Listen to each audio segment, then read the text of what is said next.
Well, dozens of parents showed up at a Rankin County School Board meeting this morning to protest the district's new mask mandate. Yeah, Leah Williams explains why parents are asking the board to rethink their decision. Parents got the chance to voice their opinions about masks at a Rankin County School District meeting this morning. We honestly can't send our kids to fight for themselves. They're too young, so we have to fight for them. Yes. This comes after their decision to require masks just 2 days into the new school year. Many parents say the decision to mask up their children should be up to them, not the board. One mother says her son loved going to school until he had to start wearing a mask. When school started back this year, my youngest son said, "I don't want to go." And I said, "Baby, you don't have to wear masks this year." He came home and said it was the best day ever. And he loved Monday. So Monday night when I told him he would have to wear a mask Tuesday, he cried. And he said, "What did we do wrong?" Parents argue that the mask mandate was implemented too soon and other safety measures should have been taken first. Let's start with preventative measures.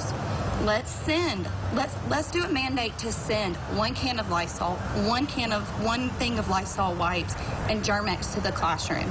When those kids come in from the classroom, line them up, squirt their hands with Germ-X, and have them wash off. But another Rankin County mother says wearing a mask is the least we can do to stop the spread in the classroom. I've had a child that is not able to be vaccinated too, that came down with COVID, and it was very scary, while the rest of us that were vaccinated in our household remained negative.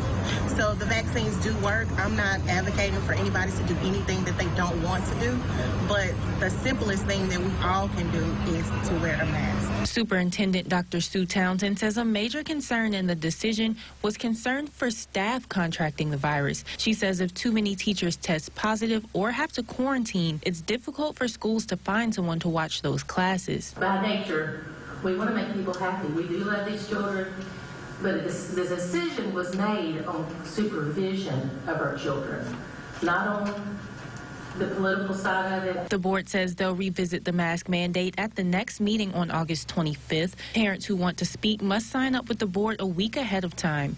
In Brandon, Leah Williams, 12 News.